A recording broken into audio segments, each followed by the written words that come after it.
இன்னைக்கு ரம்ஜானு எல்லாரும் வெயிட் பண்ணிகிட்ருப்பீங்க. என்னோடய முஸ்லீம் ஃப்ரெண்ட் வந்து கொடுக்க மாட்டாங்களா பிரியாணின்னு சொல்லிட்டு எல்லாம் வாசப்படியிலே வெயிட் பண்ணிகிட்ருப்பீங்க. நானும் ஒரு காலத்தில் அப்படி தான் வெயிட் பண்ணேன். ஆனால் எனக்கு எந்த முஸ்லீம் ஃப்ரெண்ட்ஸும் கிடையாது. ஆனால் இன்றைக்கி எதிர்பாராத விதமாக எனக்கு வந்து பிரியாணி கொடுத்துட்டாங்க. ஸோ எங்கள் பாப்பா பர்த்டே வந்து எதிர்க்க வந்து ஒரு ஆண்டி முஸ்லீம் அவங்கள இன்வைட் பண்ணியிருந்தேன். அவங்க வந்து ரிட்டனாக வந்து ரம்ஜான் அன்றைக்கி பிரியாணி கொடுத்துருக்காங்க. 2 பிரியாணி பேக்கெட் கொடுத்துருக்காங்க. அப்புறம் வந்து தயிர் பச்சடி, அப்புறம் ஸ்வீட் கொடுத்துருக்காங்க. இந்த ஸ்வீட் பேர் வந்து எனக்கு அவ்வளோ தெரியல. இது பேர் வந்து பாயாசம்னு சொல்ல மாட்டாங்க, வேறு சொல்லுவாங்க. ஸோ அது பேர் தெரியல. ஆனால் சூப்பர் டேஸ்ட்டாக இருந்துச்சு. அப்புறம் வந்து 2 சிக்கன் பிரியாணி பாக்கெட் கொடுத்தாங்க. ஸோ நான் ஒரு சிக்கன் பிரியாணி எடுத்தேன். ஸோ கொஞ்சம் பாய் வீட்டு பிரியாணி சாப்பிட்டு ரொம்ப வருஷம் ஆச்சு. 15 இயர்ஸ் முன்னாடி வந்து பார்த்திங்கன்னா சின்ன வயசில் இருக்கும்போது எனக்கு தெரிஞ்ச பாய் ஆண்டி இருக்காங்க.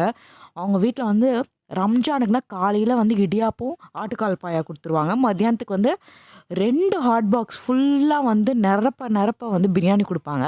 அப்படியே அந்த மெமரிக்கு போயிடுச்சு. பிரியாணி சூப்பராகவே இருந்துச்சு. உங்களுக்கு ரம்ஜான் பிரியாணி கிடச்சிதான்னு கமெண்ட் பண்ணுங்கள் மறக்காமல்.